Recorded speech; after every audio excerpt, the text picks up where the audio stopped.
the updates that you need to know as far as the investigation by the Punjab police is concerned. The shooters, the main assassins, are still at large. They're still absconding. But several key aides, several gangsters, even sharpshooters involved in this murder conspiracy have now been arrested.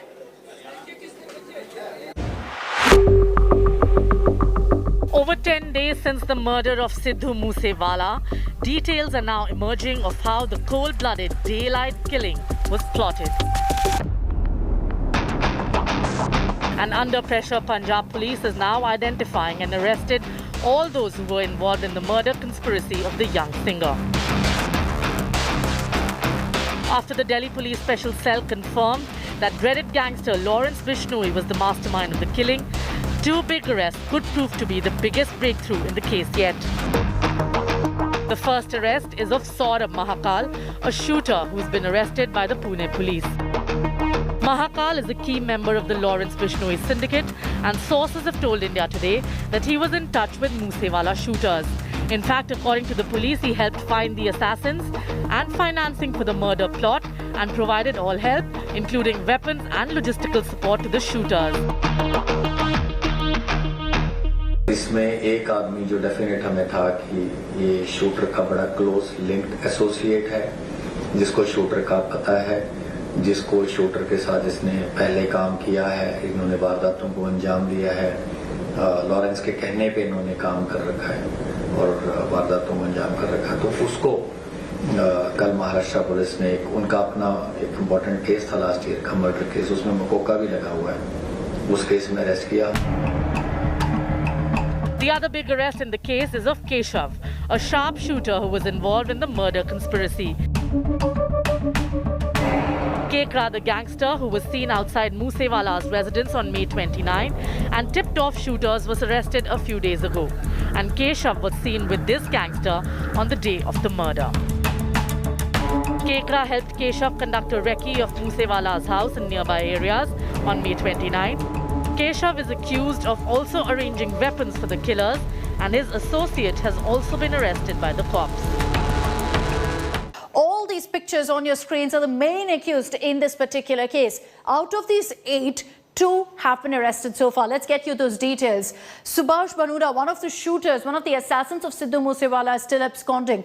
Saurabh Mahakal was arrested yesterday. So that's a big breakthrough for the police. He's someone who's a history sheeter and has faced cases before as well. Punjab police is hunting for 6 sharpshooters besides equal number of other suspects who are wanted in singer Sidhu Moosewala's murder case. The police is now conducting raids at various places to nab these people who are wanted in the murder case. The raids are being conducted at various places in Punjab besides the neighboring states of Punjab, Maharashtra and Rajasthan. The Moosewala murder files are slowly being unraveled to show the elaborate murder plot hatched by some of the most dreaded gangsters in the country. Bureau Report, India Today.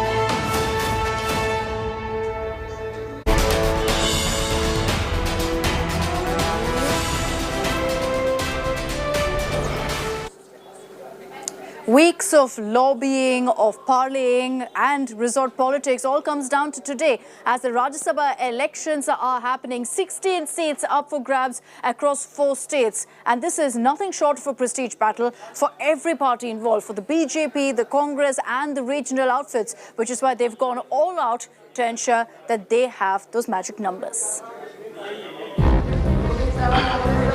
Papers to be there. Okay. The stage is set for a tight contest in the Rajya Sabha polls. Of 57 seats that go to polls today, BJP holds 24 of them. While the results of 41 seats are certain, the fight is for the remaining 16 seats. The NDA holds 11 of these seats. The key contests are in for 4 states: Rajasthan, Haryana, Maharashtra and Karnataka. In Rajasthan, the BJP holds all 4 seats. But this time, the Congress has the numbers to win 2 seats and the BJP has enough for 1. For the 4th seat, BJP is backing media baron Subhash Chandra, who's currently RSMP from Haryana, and the Congress has fielded Naresh Agarwal. The number game in Maharashtra has become intense due to BJP split with the Shiv Sena and formation of MVA government. As per the current strength, the Gadi could win 3 seats, while BJP could win 2. The face-off is over the 6th seat. In Haryana, the Congress has numbers to get Ajay Maken elected. But the JJP has changed the equations by fielding media baron Kartikeya Sharma. With the BJP backing Sharma, any cross-voting by faction-ridden Congress will mean Maken loses the race. In Karnataka, Congress and BJP hold 2 seats each. BJP has announced 3 candidates. Congress announced 2 and JDS 1.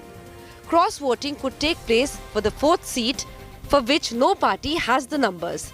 The BJP and Congress will once again lock horns in a close race. Bureau Report, India Today. Let's take this across to our National Affairs Editor Rahul Srivastava for more details. Rahul, good morning. Lots at stake clearly in this Rajya Sabha battle. And before, I go into it state-wise, I want to get an overall picture from you of why this is crucial for every political party involved. Good morning, Akshita. I think why it is most crucial is not what has been happening. I think what is very crucial is that the people who are voting, the voters, the collegium, in these Rajya Sabha elections, and those who are likely to get elected are eventually the electors for the next president of India. And that's a very sad commentary on electoral process and democracy in the country, that we are talking about horse trading, and we are talking about loyalties being switched by MLAs and attempts to win them over through various methods. I think that's what is very sad, because they are going to eventually elect the highest constitutional authority in the country, the President of India. Now, beyond that, why these elections are also very crucial is that the BJP, which has a thumping majority in the Lok Sabha, but was struggling over the last few years, and then eventually had crossed last time around the magic figure of 100, along with its allies, is likely to come down again. That means that the BJP's troubles in the Rajya Sabha are going to mount as far as legislations are concerned in the upper house of parliament. Also, importantly, the BJP numbers are not only declining, the numbers of the Congress party are also declining.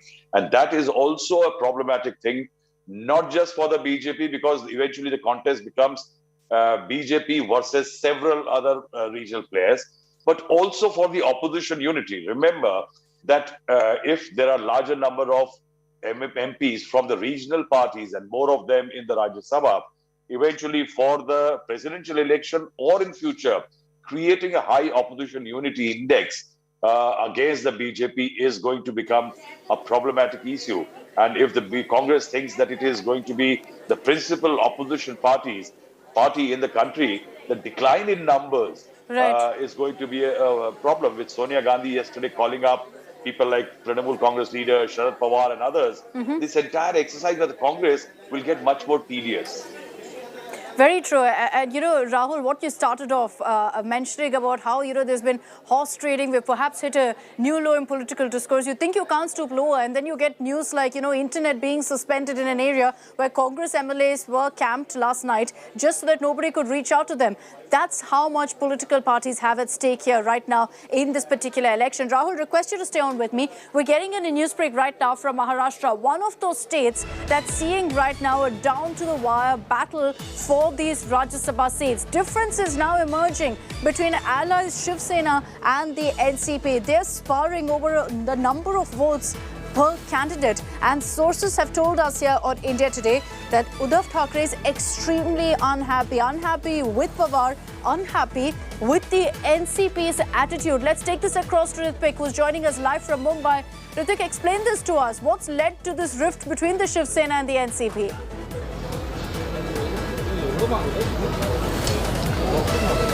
Absolutely. Just a few hours before the voting goes, there are news coming in that CM Uddhav Thackeray and also the party chief of Shiv Sena, Uddhav Thackeray, is quite upset with the stand which is National Congress Party NCP is taking. NCP's candidate Praful Patel has demanded that he should get the quota of 44 votes and he should be the first one to be getting the preferential votes of his party. But however, it has been decided earlier between the MVA parties that the quota will be around 42 and each candidate will be getting 42 votes. But at the last moment when the demand was made, Uddhav Thackeray is supposed to be talking to Sharad Pawar and asking him that was the matter and why the decision is being changed.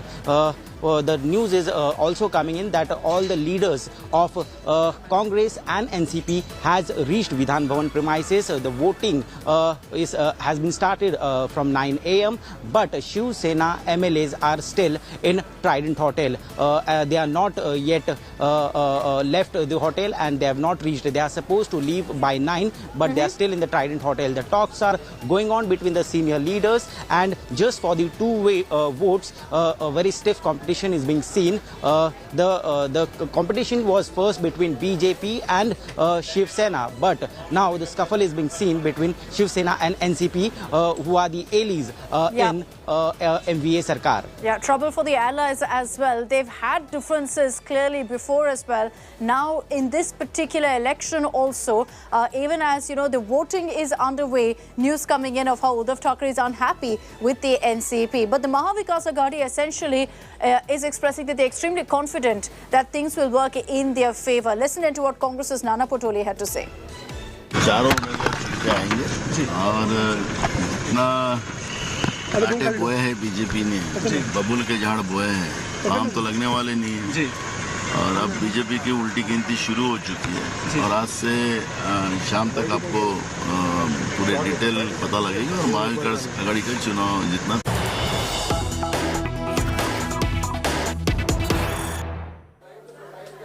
Interesting political play that's happening right now in Karnataka. There's endless suspense over how the Congress JDS will work, whether they're going to be working together. It doesn't look like it. The JDS has 32 MLAs. One MLA has informed HD Kumaraswamy that he will vote for the Congress. Essentially, out of 32, only one is voting for the Congress. All other 31 MLAs have assured Kumaraswamy that they will stick with the party line. They'll vote for the JDS. So JDS has 31 votes. Siddaramaiah has been leading the front for the Congress, trying essentially to ensure that more JDS MLAs vote in favor of the Congress. It's likely that there will be some cross-voting because of all of the lobbying we've been seeing in the last few days. Let's take this across to Karthik, who's joining us live from Bengaluru with more details on this. What's happening in Karnataka is very interesting, Karthik. There was an attempt to ensure the Congress and JDS can work together. That didn't happen. Siddaramaiah even shot off a letter directly appealing to JDS MLA saying, we were the ones who ensured Kumaraswamy was even made the chief minister. But when it comes down to the numbers, is the JDS confident that they will remain a united camp, or is there likely to be a lot of cross-voting? Well, Akshita, even yesterday when Mr. Kumaraswamy spoke to India Today, he seemed very confident. He was saying that, that JDS is united and they're very confident of their candidate winning and there's no question of taking their candidate back. However, looking at the recent developments that have happened, it seems like, the JDS camp is in a bit of, is kind of nervous, on this day of the day of polling for the Rajya Sabha elections. Now, also on the BJP and the Congress also having their own strategies as far as Rajya Sabha elections are concerned. Whereas the BJP is counting on both the Congress and JDS infighting to lead to a second preferential votes, which would be advantage for them. The Congress and JDS are counting on their own MLAs. The Congress is hopeful that they would be cross-voting, and because of this, which it would be advantage for the Congress party. But it remains to be seen through the day if the Congress actually gains in this Rajya Sabha elections. The fourth candidate, there's a lot of competition for the fourth candidate. Mr. Mansoor Khan just spoke to India Today a while ago. He said that he was confident of winning, and he said, I've appealed to JDS MLAs and we are hopeful that they will vote on their conscience. Whip has also been issued for JDS MLAs, so it remains to be seen if cross-voting happens. It would definitely be an advantage for the Congress, but if it doesn't, if it goes to second preferential votes, the BJP's candidate, third candidate will definitely have the upper hand. What's very clear is that in Karnataka right now, it could be anyone's game because there's no clarity on how JDS is going to be voting, whether there's going to be cross-voting or whether they'll stick to the party line. Karthik, thanks for those details. Let's cut across to what's happening in Rajasthan.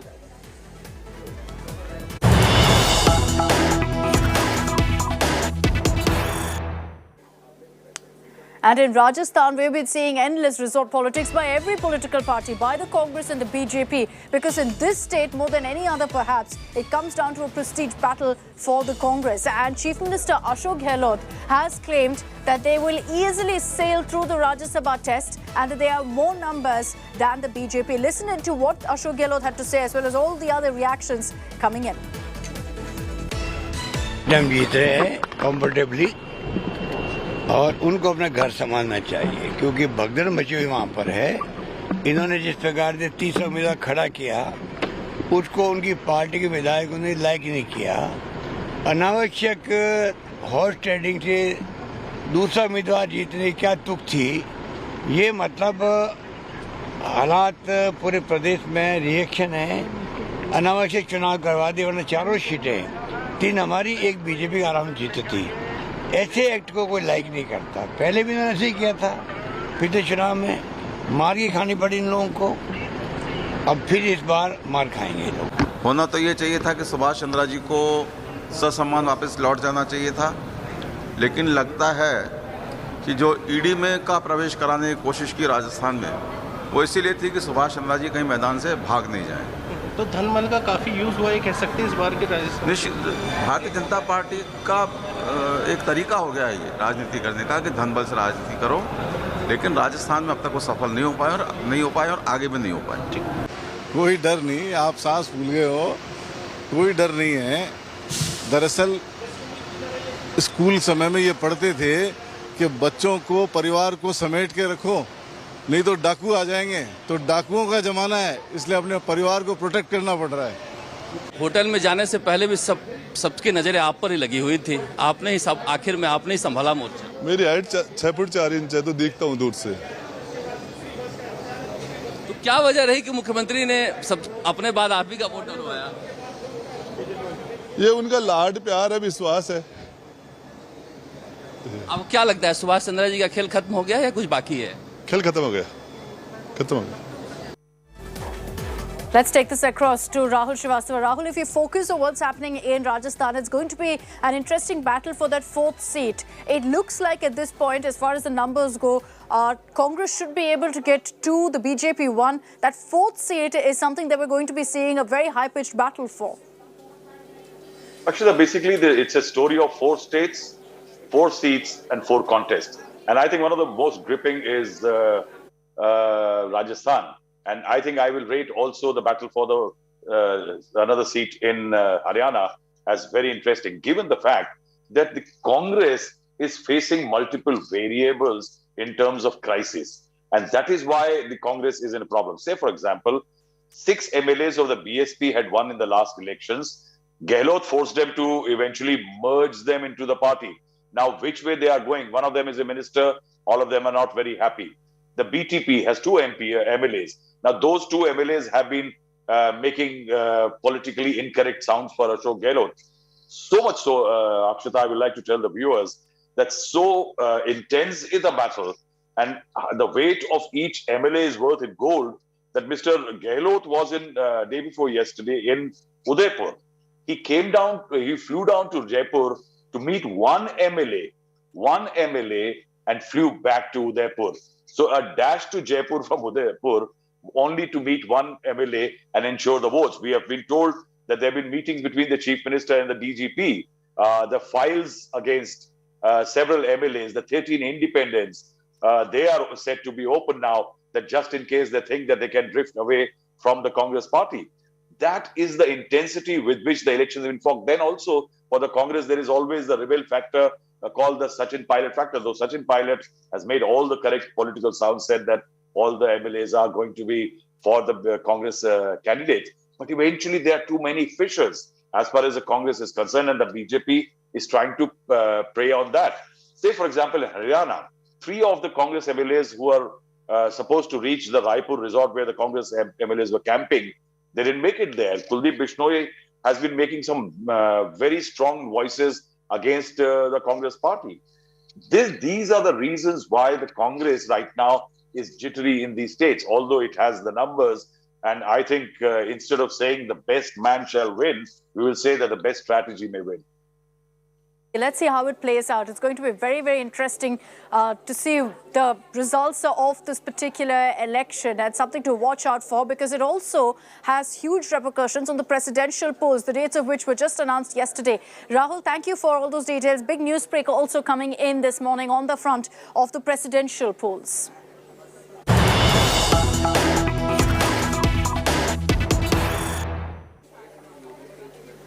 Now, sources have told India Today that Congress is trying to reach out to all other opposition parties and have a common presidential candidate. The newsbreak coming in is that Congress President Sonia Gandhi has reached out to opposition leaders, including Stalin, Sharad Pawar, Sitaram Yechuri, on the issue of fielding a united common candidate for the presidential poll. According to sources, the leader of opposition, Mallikarjun Kharge, will also be reaching out to opposition parties and discuss at length about who can be the candidate for the presidential poll.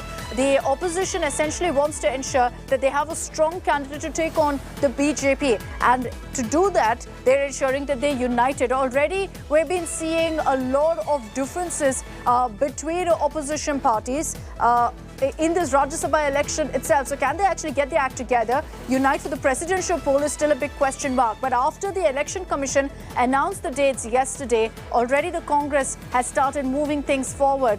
Reportedly, Sonia Gandhi has reached out to DMK chief M.K. Stalin, to NCP chief Sharad Pawar, to CPIM Sitaram Yechuri, essentially saying, let's field a united common candidate for the presidential election.